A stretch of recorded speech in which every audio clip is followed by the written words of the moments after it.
Assalamualaikum guys, selamat datang kembali di Guru Gembut Channel.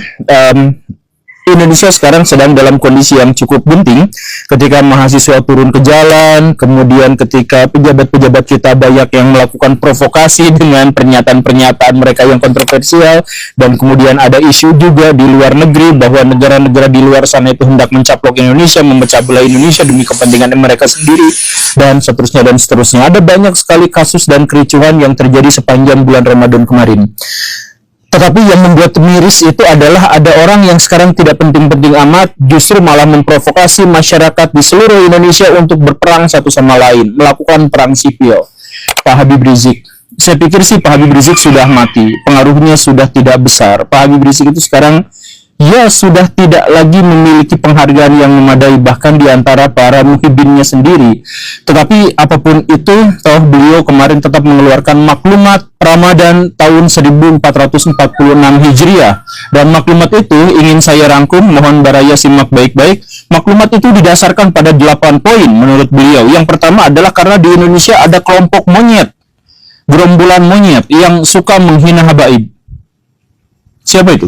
Bahwa selama 3 tahun terakhir ini di NKRI ada gerombolan monyet yang terus-menerus menghina dan memfitnah habaib dari kalangan Ba'alawi. Kemudian yang kedua, gerombolan monyet adalah semua begal nasab yang menolak nasab Ba'alawi. Oh, itu jangan-jangan. Kemudian yang ketiga, gerombolan monyet mempersekusi, mengusir, membantai Ba'alawi, merusak makam Ba'alawi dengan gerakan fasis dan rasis. Saya tidak merasa ada dari habaib yang dibantai, tapi ini ada gerombolan monyet yang membantai. Dan kemudian yang keempat, gerombolan monyet itu menantang para habaib dalam keberadaannya dalam sejarah. Jadi dalam sejarah seharusnya tidak ada gitu ya. Kemudian gerombolan monyet itu bikin organisasi yang memecah belah dan menghancurkan habaib.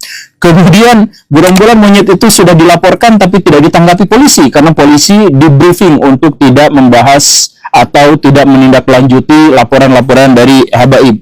Dan kemudian nomor 7, gerombolan monyet itu tidak tersentuh hukum dan mereka bahkan berani menghina orang-orang Ba'alawi. Kemudian yang ke-8, gerombolan monyet-monyet itu menciptakan kegaduhan dan mengadu domba. Dan karena itu, kata Pak Habib Rizik, dengan ini saya menyerukan kepada Robitoh Alawiyah dan Al-Khairat untuk mengambil tindakan hukum pada gerombolan monyet. Ya, gerombolan monyet itu nggak bisa didelik pidanakan gitu, dituntut monyet ya. Di Indonesia sejauh ini yang saya ketahui tidak ya. Tapi kenapa Pak Habib malah menyuruh lembaga-lembaga yang besar termasuk Robitoh Alawiyah untuk melakukan tindakan hukum, saya nggak tahu. Kemudian kepada seluruh habaib di seluruh Indonesia yang duduk di eksekutif, yudikatif, dan legislatif. Nah, untuk segera melawan gerombolan monyet itu. Oke, kemudian menyerukan, nah ini harus digarisbawahi, menyerukan kepada Pak Prabowo Subianto untuk segera melakukan operasi pembersihan kepada gerombolan monyet itu. Jangan monyet di Indonesia itu sebagian dilindungi kok malah dibersihkan, gimana ini ya? Kemudian kepada seluruh laskar Indonesia harus ganyang gerombolan Neo PKI. Gerombolan monyet itu Neo PKI. Saya tidak tahu apakah monyet punya ideologi tertentu, ternyata ada ya di sini ya. Mungkin ada dalilnya. Kemudian yang kelima, ke seluruh umat muslim di seluruh Indonesia bersatulah menjaga NKRI Pancasila dari gerombolan Neo PKI. Nah, kemudian di akhir dari maklumat yang lumayan bombastis itu, Pak Habib Rizik meminta kepada seluruh rakyat, kepada seluruh pengikutnya untuk siap perang. Jadi beliau mengatakan, saya di sini, saya ditunggu, mau diculik, mau dibantai, ayo saya tungguin, umat Islam akan bergerak membela di bawah tekanannya dan sebagainya dan sebagainya. Ya, tapi di luar itu semua, saya justru malah menggarisbawahi hal yang saya katakan di awal, bahwa Pak Habib Rizik nampaknya sudah tidak lagi memiliki kekuatan, tidak memiliki power yang memadai untuk bisa menggerakkan massa. Hal itu terlihat dari apa? Dari pernyataan Pak Habib Rizik sendiri yang pertama mengatakan bahwa ketika beliau menyampaikan laporan kepada polisi, polisi ada briefing untuk mengabaikan laporannya. Ini artinya apa? Pak Habib Rizik yang dulu bahkan bisa mengerahkan massa sedemikian besar untuk memilih salah satu calon presiden, sekarang untuk melaporkan saja kepada polisi, beliau tidak lagi memiliki kekuasaan. dan tidak memiliki kelayakan agar laporannya ditindaklanjuti. Kemudian yang kedua yang menegaskan bahwa Pak Habib Rizik tidak lagi memiliki kekuatan itu terlihat dari kolom komentar. Jadi Pak Habib Rizik itu mengeluarkan sebuah maklumat Ramadan dan kemudian dipublikasikan di sebuah stasiun televisi YouTube yang namanya adalah Islamic Brotherhood Television. Nah, di situ itu yang penontonnya tidak terlalu banyak, tidak seperti dulu-dulunya, dan kalaupun ada, kolom komentarnya justru dipenuhi oleh hujatan dan makian dan justru pembelaan terhadap lawan-lawan dari Pak Habib Rizik, bukan membela dan mendukung Pak Habib Rizik. Padahal itu di kanalnya sendiri, di kanal resminya sendiri, tetapi justru kolom komentar tidak ada yang mendukungnya. Dan yang lebih miris lagi adalah poin nomor 3 yang membuktikan bahwa Pak Habib Rizik sudah tidak lagi memiliki kekuatan. Di videonya itu, Baraya silahkan cek ya, di Brotherhood Television itu, di menit ke-10, detik ke-45, ketika Pak Habib Rizik berteriak-teriak, sudah ngos-ngosan, sudah keringetan, dan sebagainya, di situ jamaahnya disuruh takbir, malah takbirnya tuh loyo gitu. Takbir! Allahu Akbar! Yang loyo-loyo kayak gitu, ada yang jalan-jalan di pinggir gitu ya, ada anak-anak yang menggelayut kepada ayahnya dan sebagainya, tapi semuanya tuh letoy-letoy gitu. Jadi padahal Pak Habib Riziknya tuh udah keringetan banget untuk berpidato, bernarasi, berretorika, memprovokasi untuk seperti itu, tapi tetap aja hasilnya itu ternyata letoy-letoy aja gitu, dan sepertinya tidak akan ada gerakan massa yang memadai. Dan pusat Pancasila takbir. Saya tanya, setuju tidak dengan maklumat tadi? Siap sudah menguaskan? Siap laksanakan? Takbir. Saya sampaikan kepada monyet-monyet itu, ayo, kapan kalian mau culik saya, bunuh saya, serang saya? Tinggal sebut aja. Kapan kita mau perang? Ini juga bisa menegaskan bahwa Pak Habib Rizik itu tidak lagi memiliki pengaruh yang besar karena kemarin Baraya misalkan cek ya, kan Pak Habib Rizik itu punya acara tahunan di Indonesia, Hari Ahok Nasional setiap bulan Desember. Itu kemarin pas ngadain Hari Ahok Nasional itu jumlah pesertanya kurang dari 1.000 orang. Dari yang dulu katanya berjuta-juta orang, sekarang hanya tinggal 1.000 orang atau kurang dari itu.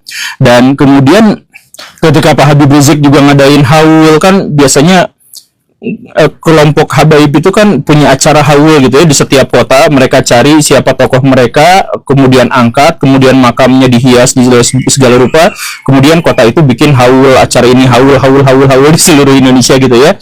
Ya, yang semacam itu mengunjungi makam gitu, makam dari leluhur mereka, tapi mengajak rakyat Indonesia untuk ikut ke makam mereka. Nah, itu kemarin waktu haul di Solo juga yang ikutan sedikit juga, bahkan mereka sampai harus membayar orang untuk bisa pada mengikuti acara-acara itu gitu ya. Kemudian kita juga melihat bahwa lemahnya Habib Rizik itu nampak dari bahkan Robitoh Alawiyah itu tidak mau mengakui Pak Habib Rizik, mengakui nasabnya, tapi tidak mengakui perbuatannya, bahkan relatif agak malu gitu. Baraya silahkan cek waktu saya datang ke Robitoh Alawiyah itu, dari kelompok Robitoh Alawiyah itu mengatakan bahwa kami itu berlepas tangan dengan peristiwa-peristiwa yang dikaitkan dengan Habib Rizik. Kami itu nggak ikutan yang kayak gituan, kami itu hanya pencatat nasab saja. Jadi Pak Habib Rizik kalau misalkan menyuruh kepada Robitoh Alawiyah, itu di Robitoh Alawiyah sendiri sudah tidak diakui ya, bukan tidak diakui nasabnya, tapi sudah tidak diakui lagi peranannya, begitu kan? Nah, karena itu maka saya ingin menegaskan sekali lagi bahwa Pak Habib Rizik sekarang sudah tidak lagi memiliki kekuatan pengaruh, dan karena itu ya saya menyarankan Pak Habib Rizik untuk rehat saja, untuk beristirahat dengan tenang di kampungnya, dan sudah tidak usah lagi memprovokasi masyarakat, karena sekarang jualan Habib sudah tidak lagi laku. Saya mohon maaf ya Pak Habib ya. Nah, sekarang saya menanggapi pernyataan-pernyataan dari Pak Habib. Ada banyak yang ingin saya tanggapi. Yang pertama itu adalah Pak Habib sudah menjauhi syariat Islam, bahkan sudah menjauhi akidah Islam. Dalam akidah Islam itu dikatakan bahwa kita tuh harus bersatu dalam satu kesatuan, bahwa kita itu tidak boleh bercerai-berai, dan intinya adalah tidak boleh asobiyah. Salah satu yang memecah belah kaum muslim itu adalah asobiyah. Asobiyah itu apa? Fanatik terhadap golongan, fanatik terhadap kelompok. Nah, Pak Habib Rizik itu jelas fanatik terhadap kelompok. Ketika misalkan Islam dijelek-jelekan menggunakan cuplikan-cuplikan videonya, beliau bungkam. Ketika Indonesia sekarang dirundung oleh berbagai aksi massa, beliau bungkam, beliau diam. Ketika banyak intervensi asing dan sebagainya, beliau bungkam, beliau diam. Tapi bagian ada dari kelompoknya yang diserang, itu marahnya luar biasa sampai mengeluarkan maklumat.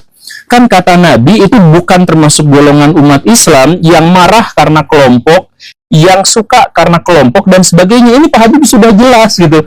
Dia urusan yang benar-benar, urusan tentang kebaikan, kebenaran, kebajikan beliau bungkam, tapi urusan ketika kelompoknya diserang itu marah-marahnya luar biasa. Ini sudah melanggar akidah dan syariah Islam. Jadi mohon Pak Habib Rizik segera bertobat, saya mohon maaf ya. Tapi ini sudah masuk kategori asobiyah. Kemudian yang kedua, Pak Habib Rizik itu adalah pionir dari ulama-ulama toksik di Indonesia. Coba Baraya cek itu maklumat Ramadan bulan puasa. Pak Habib Rizik melontarkan kata-kata gerombolan monyet itu berapa kali, entah saya capek menghitungnya. Banyak sekali. Dalam video 12 menit itu gerombolan monyet itu terus disebut-sebutkan. Gerombolan monyet yang dimaksud itu diarahkan kepada manusia. Gerombolan monyet yang dimaksud itu adalah orang yang menentang nasab Balawi, itu disebut sebagai gerombolan monyet. Nah, dan disuruh melakukan pembersihan terhadap gerombolan monyet itu, langsung minta kepada Pak Prabowo Subianto. Ini udah keterlaluan asli, ini sudah sangat keterlaluan Baraya. Tapi intinya adalah ini Pak Habib Rizik itu coba taubat, coba sadar diri bahwa sebelum Pak Habib Rizik kita kenal nggak ada ulama yang kata-katanya toksik, nggak ada. Sejak Pak Habib Rizik mempopulerkan, sekarang banyak sekali ulama-ulama yang ngomong itu toksik luar biasa. Di zaman dulu tuh ada orang yang mengkritik keras pemerintah, ada orang yang misalkan berbicara dengan sangat tegas itu ada. Bahkan Gus Dur itu berhadapan dengan Pak Harto langsung gitu. Tapi kan ngomongnya nggak pernah toksik gitu. Sedangkan Pak Habib Rizik toksik sekali kata-katanya. Sehingga apa? Ini kan mempermalukan orang-orang Islam, mempermalukan ulama-ulama yang seharusnya santun, baik, tutur katanya lembut, bahkan melakukan kritik pun dengan cara yang sangat bijak. Tapi ini hapus semua. Sejak saat Pak Habib Rizik mempeloporinya, kalangan ulama itu banyak yang melakukan kata-kata yang racun, kata-kata yang toksik. Salah satu murid yang paling terkenal, Habib Bahar. Pak Habib Bahar sama Pak Habib Rizik kalau ngomong itu tekanan-tekanan dan suaranya itu mirip sama gitu, karena itu guru dan murid gitu. Itu toksik semua. Ya ampun, kenapa ada ulama yang seperti itu dan kenapa disebutkan sebagai ulama? Tobatlah gitu ya Pak Habib Rizik. Kemudian yang ketiga, Pak Habib Rizik itu selalu bikin framing gitu. Jadi musuh Ba'alawi gerombolan monyet. Gerombolan monyet sama dengan Neo PKI. Sedangkan kelompoknya sendiri, kami umat Islam. Padahal nggak semua umat Islam barisannya, tapi dia tuh selalu menekankan kami umat Islam, kami mencintai NKRI, kami membela bangsa ini. Sedangkan lawannya adalah Neo PKI, lawannya adalah begal nasab dan sebagainya. Ini berbahaya Baraya, karena bagi orang-orang yang awam, yang tidak pernah baca buku, yang tidak kenal dengan literasi, mereka itu kan terjebak pada simbol-simbol kata. Jadi mereka pasti akan langsung mengikuti, oh saya mengikuti Habib Rizik karena Habib Rizik itu adalah umat Islam, sedangkan di luar itu adalah PKI. Itu kan pasti seperti itu, dan itu berbahaya Baraya.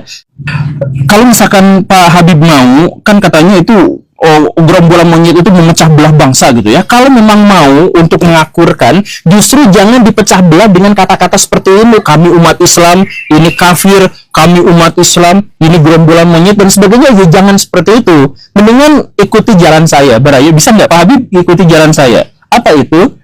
Saya tuh datangin yang dikatakan buzzer, saya datangin yang dikatakan kadrun, saya datengin yang dikatakan pro pemerintah, oposisi, semuanya saya datengin.